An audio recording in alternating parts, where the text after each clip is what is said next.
شروع اللہ کا نام لے کر جو بڑا مہربان نہایت رحم والا ہے۔ اور پیغمبر نے ان سے کہا کہ ان کی یعنی طالوت کی بادشاہی کی نشانی یہ ہے کہ تمہارے پاس وہ صندوق آئے گا جس کو فرشتے اٹھائے ہوئے ہوں گے، اس میں تمہارے پروردگار کی طرف سے تسلی بخشنے والی چیز ہوگی اور کچھ اور چیزیں بھی ہوں گی جو موسیٰ اور ہارون چھوڑ گئے تھے۔ اگر تم ایمان رکھتے ہو تو یہ تمہارے لیے ایک بڑی نشانی ہے۔ غرض جب طالوت فوجیں لے کر روانہ ہوا تو اس نے ان سے کہا کہ اللہ ایک نہر سے تمہاری آزمائش کرنے والا ہے، جو شخص اس میں سے پانی پی لے گا اس کی نسبت تصور کیا جائے گا کہ وہ میرا نہیں، اور جو نہ پیے گا وہ سمجھا جائے گا کہ میرا ہے۔ ہاں اگر کوئی ہاتھ سے چلو بھر پانی لے لے تو خیر۔ جب وہ لوگ نہر پر پہنچے تو چند آدمیوں کے سوا سب نے پانی پی لیا۔ پھر جب طالوت اور مومن لوگ جو اس کے ساتھ تھے نہر کے پار ہو گئے تو کہنے لگے کہ آج ہم میں جالوت اور اس کے لشکر سے مقابلہ کرنے کی طاقت نہیں۔ جو لوگ یقین رکھتے تھے کہ ان کو اللہ کے روبرو حاضر ہونا ہے وہ کہنے لگے کہ بسا اوقات تھوڑی سی جماعت نے اللہ کے حکم سے بڑی جماعت پر فتح حاصل کی ہے، اور اللہ ثابت قدم رہنے والوں کے ساتھ ہے۔ اور جب وہ لوگ جالوت اور اس کے لشکر کے مقابل میں آئے تو اللہ سے دعا کی کہ اے پروردگار ہم پر صبر کے دہانے کھول دے اور ہمیں لڑائی میں ثابت قدم رکھ اور لشکر کفار پر فتح یاب کر۔ تو طالوت کی فوج نے اللہ کے حکم سے ان کو شکست دے دی، اور داؤد نے جالوت کو قتل کر ڈالا، اور اللہ نے ان کو بادشاہی اور دانائی بخشی اور جو کچھ چاہا سکھایا۔ اور اگر اللہ لوگوں کو ایک دوسرے پر چڑھائی اور حملہ کرنے سے نہ ہٹاتا رہتا تو کرۂ ارض تباہ ہو جاتا، لیکن اللہ اہل عالم پر بڑا مہربان ہے۔ یہ اللہ کی آیتیں ہیں جو ہم تم کو سچائی کے ساتھ پڑھ کر سناتے ہیں، اور اے محمد صلی اللہ علیہ وآلہ وسلم تم بلا شبہ پیغمبروں میں سے ہو۔ یہ پیغمبر جو ہم وقتاً فوقتاً بھیجتے رہے ہیں ان میں سے ہم نے بعض کو بعض پر فضیلت دی ہے۔ بعض ایسے ہیں جن سے اللہ نے گفتگو کی، اور بعض کے دوسرے امور میں مرتبے بلند کیے، اور عیسیٰ ابن مریم کو ہم نے کھلی ہوئی نشانیاں عطا کی اور روح القدس سے ان کو مدد دی۔ اور اگر اللہ چاہتا تو ان سے پچھلے لوگ اپنے پاس کھلی نشانیاں آنے کے بعد آپس میں نہ لڑتے، لیکن انہوں نے اختلاف کیا تو ان میں سے بعض تو ایمان لے آئے اور بعض کافر ہی رہے۔ اور اگر اللہ چاہتا تو یہ لوگ باہم جنگ و قتال نہ کرتے، لیکن اللہ جو چاہتا ہے کرتا ہے۔ اے ایمان والو، جو مال ہم نے تم کو دیا ہے اس میں سے اس دن کے آنے سے پہلے پہلے خرچ کر لو جس میں نہ اعمال کا سودا ہو اور نہ دوستی اور سفارش ہو سکے، اور کفر کرنے والے لوگ ظالم ہیں۔ اللہ وہ معبود برحق ہے کہ اس کے سوا کوئی عبادت کے لائق نہیں، زندہ ہے، سب کو تھامنے والا، اسے نہ اونگ آتی ہے نہ نیند۔ جو کچھ آسمانوں میں اور جو کچھ زمین میں ہے سب اسی کا ہے۔ کون ہے کہ اس کی اجازت کے بغیر اس سے کسی کی سفارش کر سکے؟ جو کچھ لوگوں کے روبرو ہو رہا ہے اور جو کچھ ان کے پیچھے ہو چکا ہے اسے سب معلوم ہے، اور لوگ اس کی معلومات میں سے کسی چیز پر دسترس حاصل نہیں کر سکتے۔ ہاں جس قدر وہ چاہتا ہے اسی قدر معلوم کرا دیتا ہے۔ اس کی بادشاہی اور علم آسمان اور زمین سب پر حاوی ہے، اور اسے ان کی حفاظت کچھ بھی دشوار نہیں۔ وہ بڑا عالی رتبہ ہے، جلیل القدر ہے۔ دین اسلام میں کوئی زبردستی نہیں ہے، ہدایت صاف طور پر ظاہر اور گمراہی سے الگ ہو چکی ہے۔ تو جو شخص بتوں سے اعتقاد نہ رکھے اور اللہ پر ایمان لائے اس نے ایسی مضبوط رسی ہاتھ میں پکڑ لی ہے جو کبھی ٹوٹنے والی نہیں، اور اللہ سب کچھ سنتا ہے، سب کچھ جانتا ہے۔ جو لوگ ایمان لائے ہیں ان کا دوست اللہ ہے کہ اندھیرے سے نکال کر روشنی میں لے جاتا ہے، اور جو کافر ہیں ان کے دوست شیطان ہیں کہ ان کو روشنی سے نکال کر اندھیرے میں لے جاتے ہیں۔ یہی لوگ اہل دوزخ ہیں کہ اس میں ہمیشہ رہیں گے۔ بھلا تم نے اس شخص کو نہیں دیکھا جو اس غرور کے سبب سے کہ اللہ نے اس کو سلطنت بخشی تھی ابراہیم سے اپنے پروردگار کے بارے میں جھگڑنے لگا؟ جب ابراہیم نے کہا میرا پروردگار تو وہ ہے جو زندگی دیتا ہے اور موت دیتا ہے، وہ بولا کہ زندگی اور موت تو میں بھی دے سکتا ہوں۔ ابراہیم نے کہا کہ اللہ تو سورج کو مشرق سے نکالتا ہے، آپ اسے مغرب سے نکال دیجئے۔ یہ سن کر وہ کافر ہکا بکا رہ گیا، اور اللہ بے انصافوں کو ہدایت نہیں دیا کرتا۔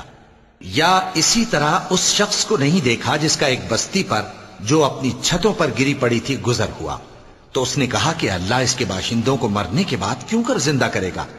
تو اللہ نے اس کی روح قبض کر لی اور 100 برس تک اس کو مردہ رکھا۔ پھر اس کو جلا اٹھایا اور پوچھا تم کتنا عرصہ مرے پڑے رہے ہو؟ اس نے جواب دیا کہ 1 دن یا اس سے بھی کم۔ اللہ نے فرمایا نہیں بلکہ 100 برس مرے رہے ہو، اور اپنے کھانے پینے کی چیزوں کو دیکھو کہ اتنی مدت میں مطلق سڑی بسی نہیں، اور اپنے گدھے کو بھی دیکھو جو مرا پڑا ہے۔ غرض ان باتوں سے یہ ہے کہ ہم تم کو لوگوں کے لیے اپنی قدرت کی نشانی بنائیں۔ اور ہاں،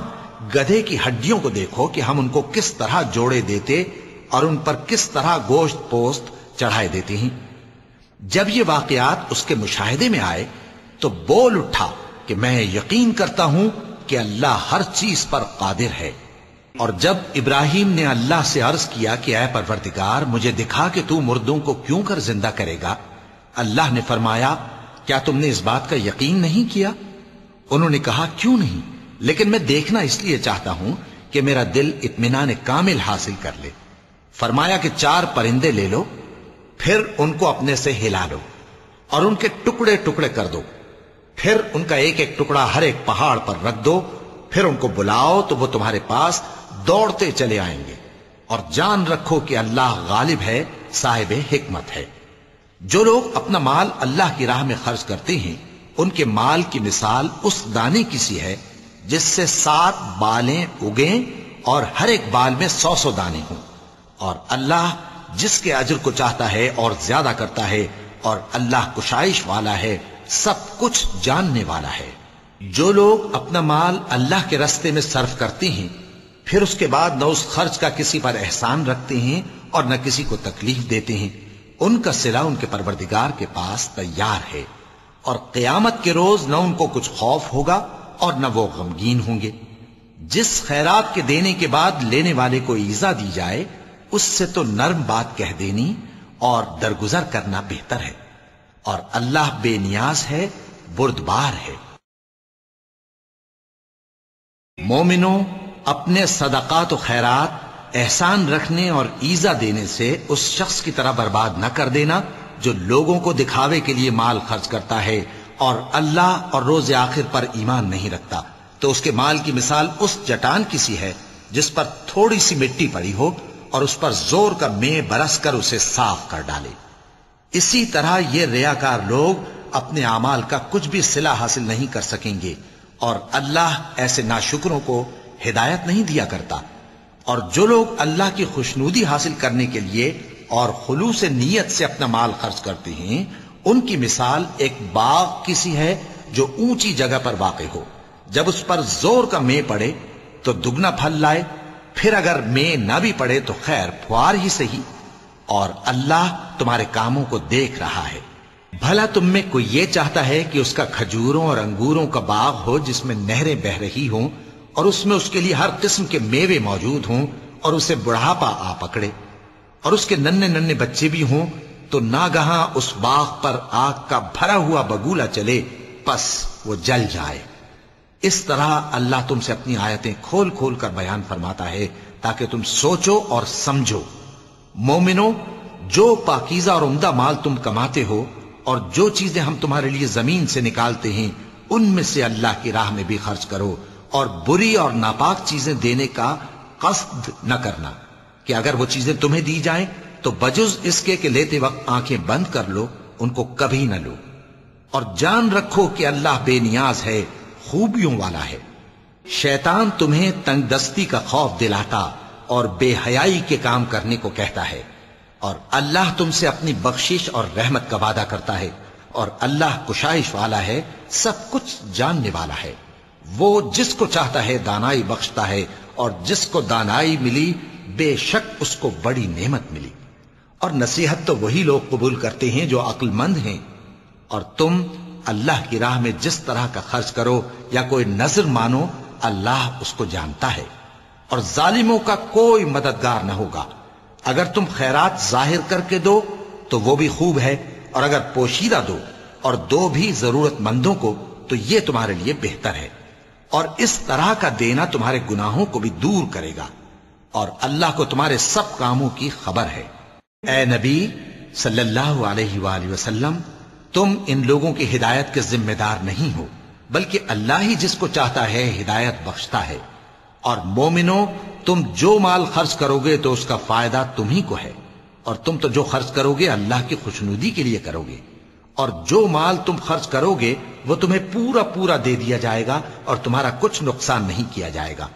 اور ہاں، تم جو خرچ کرو گے تو ان حاجت مندوں کے لیے جو اللہ کی راہ میں رکے بیٹھے ہیں اور ملک میں کسی طرف جانے کی طاقت نہیں رکھتے اور مانگنے سے آر رکھتے ہیں، یہاں تک کہ نہ مانگنے کی وجہ سے ناواقف شخص ان کو تونگر خیال کرتا ہے،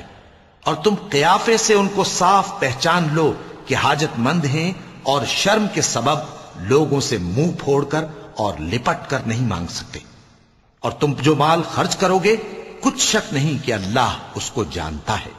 جو لوگ اپنا مال رات اور دن اور پوشیدہ اور ظاہر اللہ کی راہ میں خرچ کرتے رہتے ہیں، ان کا صلہ ان کے پروردگار کے پاس ہے، اور ان کو قیامت کے دن نہ کسی طرح کا خوف ہوگا اور نہ غم۔ جو لوگ سود کھاتے ہیں وہ قبروں سے اس طرح حواس باختہ اٹھیں گے جیسے کسی کو جن نے لپٹ کر دیوانہ بنا دیا ہو، یہ اس لیے کہ وہ کہتے ہیں کہ سودا بیچنا بھی تو نفع کے لحاظ سے ویسا ہی ہے جیسے سود لینا، حالانکہ سودے کو اللہ نے حلال کیا ہے اور سود کو حرام۔ تو جس شخص کے پاس اللہ کی نصیحت پہنچی اور وہ سود لینے سے باز آ گیا تو جو پہلے ہو چکا وہ اس کا، اور قیامت میں اس کا معاملہ اللہ کے سپرد۔ اور جو پھر لینے لگا تو ایسے لوگ دوزخی ہیں کہ ہمیشہ دوزخ میں جلتے رہیں گے۔ اللہ سود کو نابود یعنی بے برکت کرتا اور خیرات کی برکت کو بڑھاتا ہے، اور اللہ کسی ناشکر گناہگار کو دوست نہیں رکھتا۔ جو لوگ ایمان لائے اور نیک عمل کرتے اور نماز پڑھتے اور زکوٰۃ دیتے رہے، ان کو ان کے کاموں کا صلہ اللہ کے ہاں ملے گا، اور قیامت کے دن ان کو نہ کچھ خوف ہوگا اور نہ وہ غمناک ہوں گے۔ مومنو، اللہ سے ڈرو، اور اگر ایمان رکھتے ہو تو جتنا سود باقی رہ گیا ہے اس کو چھوڑ دو۔ پھر اگر ایسا نہ کرو گے تو تم اللہ اور اس کے رسول کی طرف سے اعلان جنگ سن لو، اور اگر توبہ کر لو گے اور سود چھوڑ دو گے تو تم کو اپنی اصل رقم لینے کا حق ہے، جس میں نہ اوروں کا نقصان اور نہ تمہارا نقصان۔ اور اگر قرض لینے والا تنگ دست ہو تو اسے کشائش کے حاصل ہونے تک مہلت دو، اور اگر زر قرض بخش دو تو وہ تمہارے لیے زیادہ اچھا ہے، بشرطے کہ سمجھو۔ اور اس دن سے ڈرو جبکہ تم اللہ کے حضور میں لوٹ کر جاؤ گے، اور ہر شخص اپنے اعمال کا پورا پورا بدلہ پائے گا اور کسی کو کچھ نقصان نہ ہوگا۔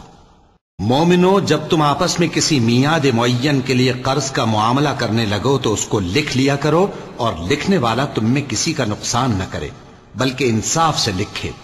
نیز لکھنے والا جیسا اللہ نے اسے سکھایا ہے لکھنے سے انکار بھی نہ کرے اور دستاویز لکھ دے۔ اور جو شخص قرض لے وہی دستاویز کا مضمون بول کر لکھوائے، اور اللہ سے کہ اس کا مالک ہے خوف کرے، اور زر قرض میں سے کچھ کم نہ لکھوائے۔ اور اگر قرض لینے والا کم عقل یا ضعیف ہو یا مضمون لکھوانے کی قابلیت نہ رکھتا ہو تو جو اس کا ولی ہو وہ انصاف کے ساتھ مضمون لکھوائے، اور اپنے میں سے 2 مردوں کو ایسے معاملے کے گواہ کر لیا کرو، اور اگر 2 مرد نہ ہوں تو 1 مرد اور 2 عورتیں جن کو تم گواہ پسند کرو کافی ہیں، کہ اگر ان میں سے ایک بھول جائے گی تو دوسری اسے یاد دلا دے گی۔ اور جب گواہ گواہی کے لیے طلب کیے جائیں تو انکار نہ کریں۔ اور قرض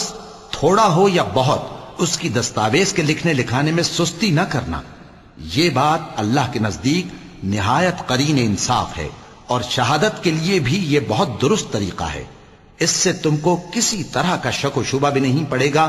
ہاں، اگر سودا دست بدست ہو جو تم آپس میں لیتے دیتے ہو تو اگر ایسے معاملے کے دستاویز نہ لکھو تو تم پر کچھ گناہ نہیں۔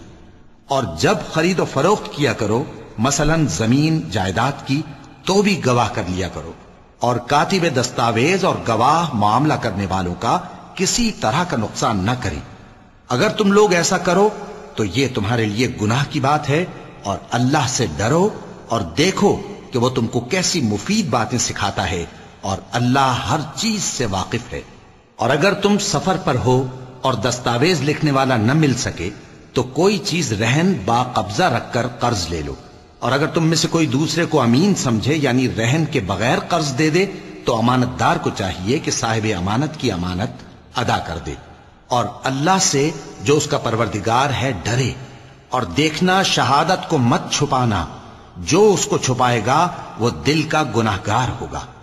اور اللہ تمہارے سب کاموں سے واقف ہے، جو کچھ آسمانوں میں اور جو کچھ زمین میں ہے سب اللہ ہی کا ہے۔ تم اپنے دلوں کی بات کو ظاہر کرو گے تو اور چھپاؤ گے تو اللہ تم سے اس کا حساب لے گا، پھر وہ جسے چاہے مغفرت کرے اور جسے چاہے عذاب دے، اور اللہ ہر چیز پر قادر ہے۔ رسول اللہ صلی اللہ علیہ وآلہ وسلم اس کتاب پر جو ان کے پروردگار کی طرف سے ان پر نازل ہوئی ایمان رکھتے ہیں، اور مومن بھی سب اللہ پر اور اس کے فرشتوں پر اور اس کی کتابوں پر اور اس کے پیغمبروں پر ایمان رکھتے ہیں، اور کہتے ہیں کہ ہم اس کے پیغمبروں سے کسی میں کچھ فرق نہیں کرتے، اور وہ اللہ سے عرض کرتے ہیں کہ ہم نے تیرا حکم سنا اور قبول کیا، اے پروردگار ہم تیری بخشش مانگتے ہیں اور تیری ہی طرف لوٹ کر جانا ہے۔ اللہ کسی شخص کو اس کی طاقت سے زیادہ کا ذمہ دار نہیں بناتا، اچھے کام کرے گا تو اس کو ان کا فائدہ ملے گا، برے کرے گا تو اسے ان کا نقصان پہنچے گا۔ اے پروردگار اگر ہم سے بھول یا چوک ہو گئی ہو تو ہم سے مواخذہ نہ کیجو، اے پروردگار ہم پر ایسا بوجھ نہ ڈالیو جیسا تو نے ہم سے پہلے لوگوں پر ڈالا تھا، اے پروردگار جتنا بوجھ اٹھانے کی ہم میں طاقت نہیں اتنا بوجھ ہم پر نہ رکھیو، اور اے پروردگار ہمارے گناہوں سے درگزر کر اور ہمیں بخش دے اور ہم پر رحم فرما، تو ہی ہمارا مددگار ہے، سو ہم کو کافروں پر غالب کر۔ شروع اللہ کا نام لے کر جو بڑا مہربان نہایت رحم والا ہے۔ الف لام میم، اللہ جو معبود برحق ہے اس کے سوا کوئی عبادت کے لائق نہیں، زندہ ہے سب کو تھامنے والا۔ اس نے اے نبی تم پر سچی کتاب نازل کی جو پہلی آسمانی کتابوں کی تصدیق کرتی ہے، اور اسی نے تورات اور انجیل نازل کی تھی۔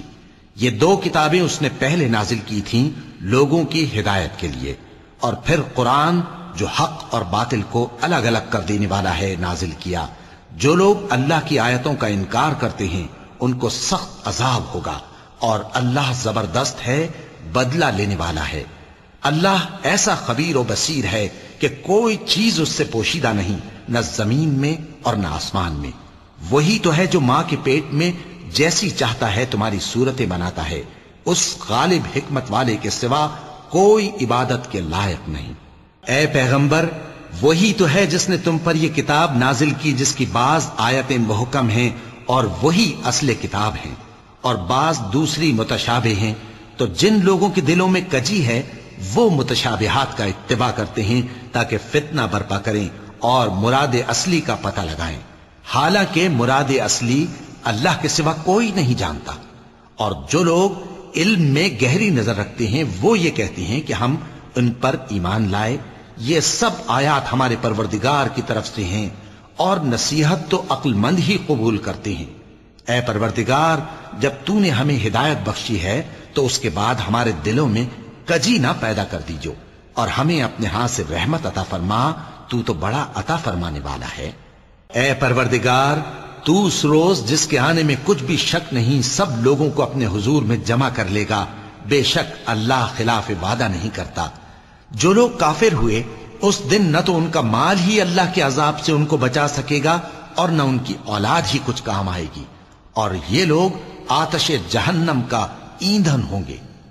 ان کا حال بھی فرعونیوں اور ان سے پہلے لوگوں کا سا ہوگا جنہوں نے ہماری آیتوں کی تکذیب کی تھی، تو اللہ نے ان کو ان کے گناہوں کے سبب عذاب میں پکڑ لیا تھا، اور اللہ سخت عذاب کرنے والا ہے۔ اے پیغمبر کافروں سے کہہ دو کہ تم دنیا میں بھی عنقریب مغلوب ہو جاؤ گے اور آخرت میں جہنم کی طرف اکٹھا کیے جاؤ گے، اور وہ بری جگہ ہے۔ تمہارے لیے دو گروہوں میں جو جنگ بدر کے دن آپس میں بھڑ گئے قدرت الہی کی عظیم الشان نشانی تھی۔ ایک گروہ مسلمانوں کا تھا، وہ اللہ کی راہ میں لڑ رہا تھا، اور دوسرا گروہ کافروں کا تھا، وہ ان کو اپنی آنکھوں سے اپنے سے دگنا مشاہدہ کر رہا تھا۔ اور اللہ اپنی نصرت سے جس کو چاہتا ہے مدد دیتا ہے۔ جو اہل بصارت ہیں ان کے لیے اس واقعے میں بڑی عبرت ہے۔ لوگوں کو ان کی خواہشوں کی چیزیں یعنی عورتیں اور بیٹے اور سونے اور چاندی کے بڑے بڑے ڈھیر اور نشان لگے ہوئے گھوڑے اور مویشی اور کھیتی بڑی زینت دار معلوم ہوتی ہیں، مگر یہ سب دنیا ہی کی زندگی کے سامان ہیں اور اللہ کے پاس بہت اچھا ٹھکانہ ہے۔ اے پیغمبر ان سے کہو کہ بھلا میں تم کو ایسی چیز بتاؤں جو ان چیزوں سے کہیں اچھی ہو؟ سنو، جو لوگ پرہیزگار ہیں ان کے لیے اللہ کے ہاں باغات بہشت ہیں جن کے نیچے نہریں بہ رہی ہیں، ان میں وہ ہمیشہ رہیں گے، اور پاکیزہ بیویاں ہیں، اور سب سے بڑھ کر اللہ کی خوشنودی۔ اور اللہ اپنے سب بندوں کو دیکھ رہا ہے جو اللہ سے التجا کرتے ہیں کہ اے پروردگار، ہم ایمان لے آئے سو ہم کو ہمارے گناہ معاف فرما اور ہم کو دوزخ کے عذاب سے محفوظ رکھ۔ یہ وہ لوگ ہیں جو مشکلات میں صبر کرتے اور سچ بولتے اور عبادت میں لگے رہتے اور نیکی میں خرچ کرتے اور اوقات سحر میں گناہوں کی معافی مانگا کرتے ہیں۔ اللہ تو اس بات کی گواہی دیتا ہے کہ اس کے سوا کوئی معبود نہیں، اس حال میں کہ وہ انصاف کا حاکم ہے، اور فرشتے اور علم والے بھی گواہی دیتے ہیں کہ اس غالب حکمت والے کے سوا کوئی لائق عبادت نہیں۔ دین تو اللہ کے نزدیک اسلام ہی ہے، اور اہل کتاب نے جو اس دین سے اختلاف کیا تو علم حاصل ہونے کے بعد آپس کی ضد سے کیا، اور جو شخص اللہ کی آیتوں کو نہ مانے تو اللہ جلد حساب لینے والا ہے۔ اے پیغمبر، پس اگر یہ لوگ تم سے جھگڑنے لگیں تو کہنا کہ میں اور میرے پیرو تو اللہ کے فرمانبردار ہو چکے، اور اہل کتاب اور ان پڑھ لوگوں سے کہو کہ کیا تم بھی اللہ کے فرمانبردار بنتے اور اسلام لاتے ہو؟ پس اگر یہ لوگ اسلام لے آئیں تو بے شک ہدایت پالیں، اور اگر تمہارا کہا نہ مانے تو تمہارا کام صرف اللہ کا پیغام پہنچا دینا ہے، اور اللہ اپنے بندوں کو دیکھ رہا ہے۔ جو لوگ اللہ کی آیتوں کو نہیں مانتے اور انبیاء کو ناحق قتل کرتے رہے ہیں، اور جو انصاف کرنے کا حکم دیتے ہیں انہیں بھی مار ڈالتے ہیں، ان کو دکھ دینے والے عذاب کی خوشخبری سنا دو۔ یہ ایسے لوگ ہیں جن کے اعمال دنیا اور آخرت دونوں میں برباد ہیں، اور ان کا کوئی مددگار نہیں ہوگا۔ بھلا تم نے ان لوگوں کو نہیں دیکھا جن کو کتاب یعنی تورات سے حصہ دیا گیا، اور وہ اس کتاب اللہ یعنی قرآن کی طرف بلائے جاتے ہیں تاکہ یہ ان کے تنازعات کا ان میں فیصلہ کر دے، تو ایک فریق ان میں سے پھر جاتا ہے اور منہ پھیر لیتا ہے، یہ اس لیے کہ یہ اس بات کے قائل ہیں کہ دوزخ کی آگ ہمیں چند روز کے سوا چھو ہی نہیں سکے گی، اور جو کچھ یہ دین کے بارے میں بہتان باندھتے رہے ہیں اس نے ان کو دھوکے میں ڈال رکھا ہے۔ تو اس وقت کیا حال ہوگا جب ہم ان کو جمع کریں گے، یعنی اس روز جس کے آنے میں کچھ بھی شک نہیں، اور ہر نفس اپنے اعمال کا پورا پورا بدلہ پائے گا اور ان پر ظلم نہیں کیا جائے گا۔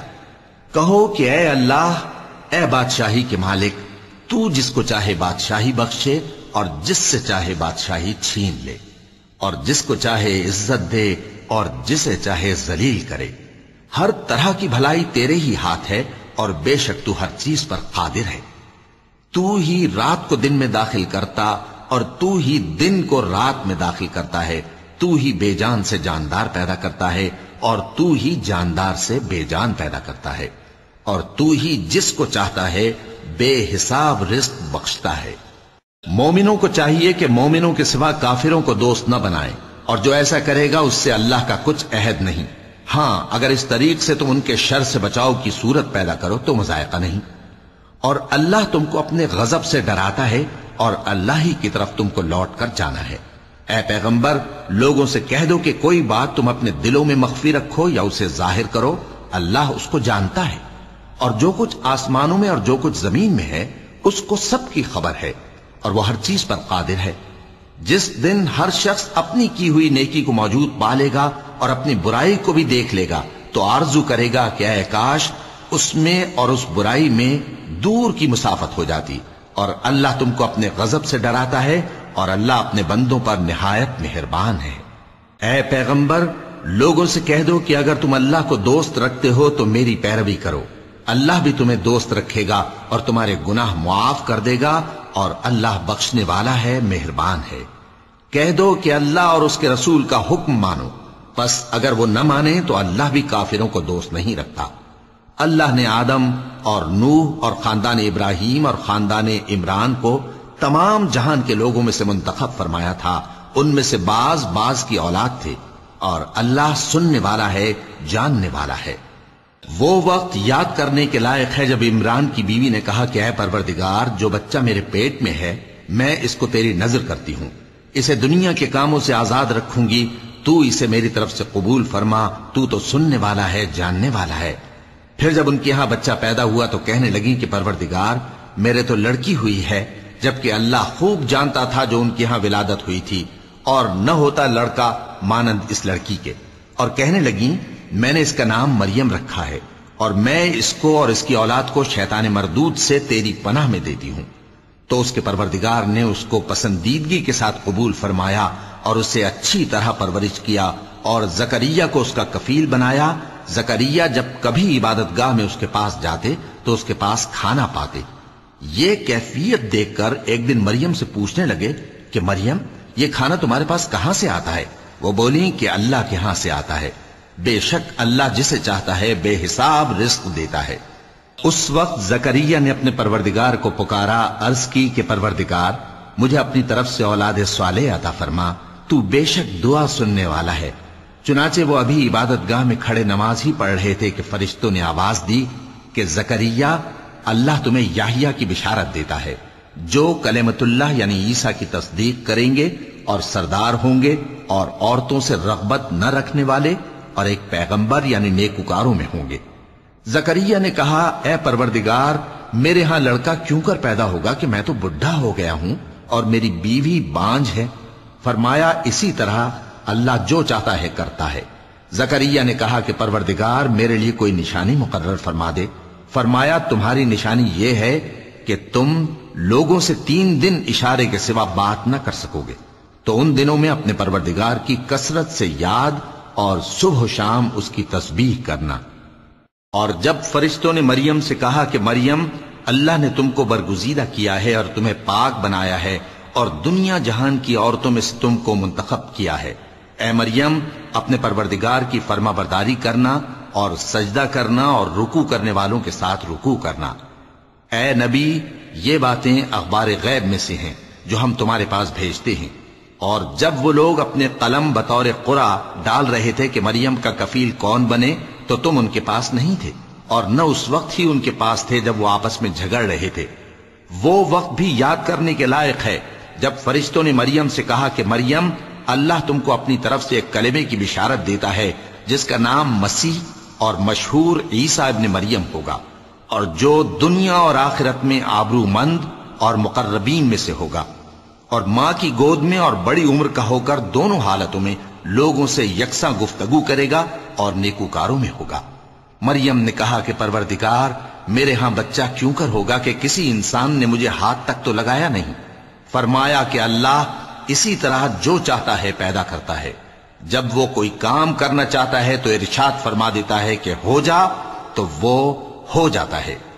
اور وہ اسے کتاب و حکمت اور تورات اور انجیل کا علم عطا کرے گا، اور عیسیٰ بنی اسرائیل کی طرف پیغمبر ہو کر جائیں گے اور کہیں گے کہ میں تمہارے پاس تمہارے پروردگار کی طرف سے نشانی لے کر آیا ہوں، وہ یہ کہ تمہارے سامنے مٹی سے پرندے کی صورت بناتا ہوں، پھر اس میں پھونک مارتا ہوں تو وہ اللہ کے حکم سے سچ مچ پرندہ ہو جاتا ہے، اور پیدائشی اندھے اور ابرص کو تندرست کر دیتا ہوں، اور اللہ کے حکم سے مردوں کو زندہ کر دیتا ہوں، اور جو کچھ تم کھا کر آتے ہو اور جو اپنے گھروں میں جمع کر رکھتے ہو سب تم کو بتا دیتا ہوں۔ اگر تم صاحب ایمان ہو تو ان باتوں میں تمہارے لیے نشانی ہے، اور مجھ سے پہلے جو تورات نازل ہوئی تھی اس کی تصدیق بھی کرتا ہوں، اور میں اس لیے بھی آیا ہوں کہ بعض چیزیں جو تم پر حرام تھیں ان کو تمہارے لیے حلال کر دوں، اور میں تو تمہارے پروردگار کی طرف سے نشانی لے کر آیا ہوں، تو اللہ سے ڈرو اور میرا کہا مانو۔ کچھ شک نہیں کہ اللہ ہی میرا اور تمہارا پروردگار ہے، تو اسی کی عبادت کرو، یہی سیدھا رستہ ہے۔ پھر جب عیسیٰ نے ان کی طرف سے انکار و نافرمانی ہی دیکھی تو کہنے لگے کہ کوئی ہے جو اللہ کا طرفدار اور میرا مددگار ہو؟ حواری بولے کہ ہم اللہ کے طرفدار اور آپ کے مددگار ہیں، ہم اللہ پر ایمان لائے اور آپ گواہ رہیں کہ ہم فرمانبردار ہیں۔ اے پروردگار، جو کتاب تو نے نازل فرمائی ہے ہم اس پر ایمان لے آئے اور تیرے پیغمبر کے متبع ہو چکے۔ تو ہم کو ماننے والوں میں لکھ رکھ، اور وہ یعنی یہود قتل عیسیٰ کے بارے میں ایک چال چلے، اور اللہ نے بھی عیسیٰ کو بچانے کے لیے تدبیر کی، اور اللہ بہترین تدبیر کرنے والا ہے۔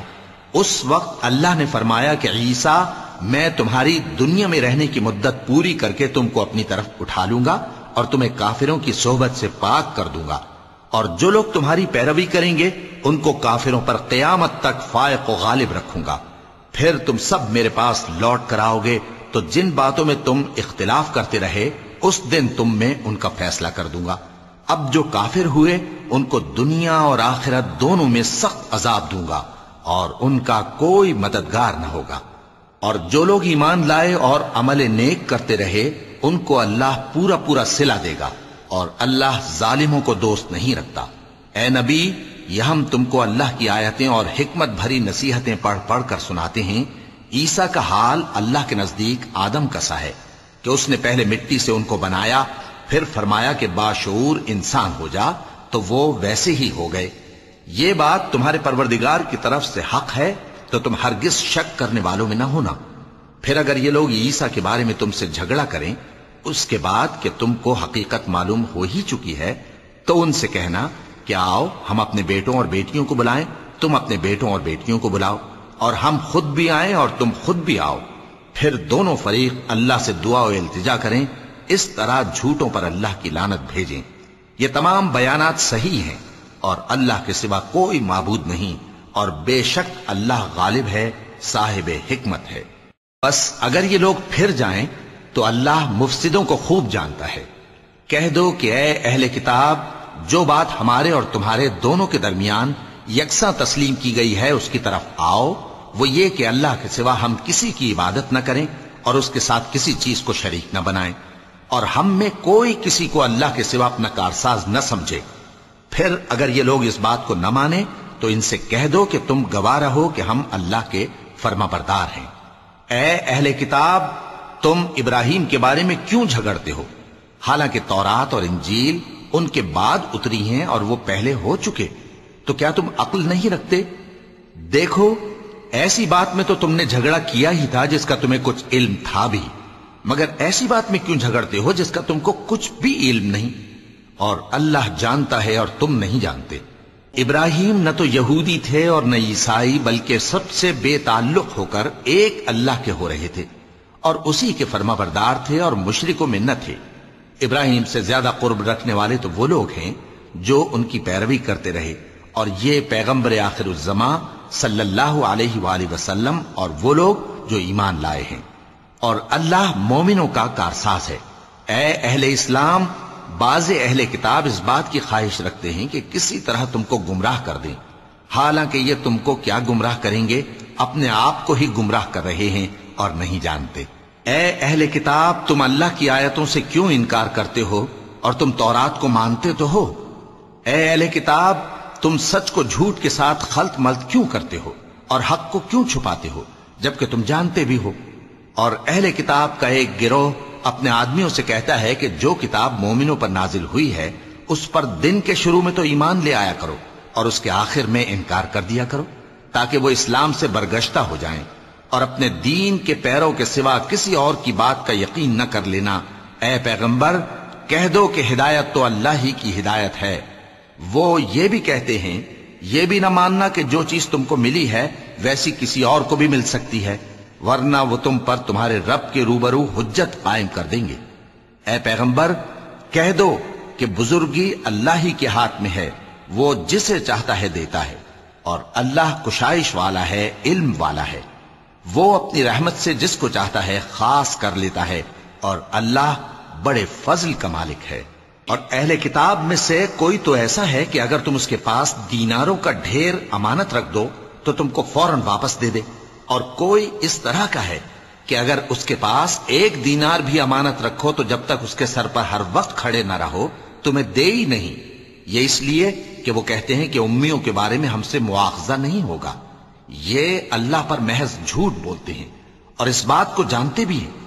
ہاں، کیوں نہیں، جو شخص اپنے اقرار کو پورا کرے اور پرہیزگار بنا رہے تو اللہ بھی پرہیزگاروں کو دوست رکھتا ہے۔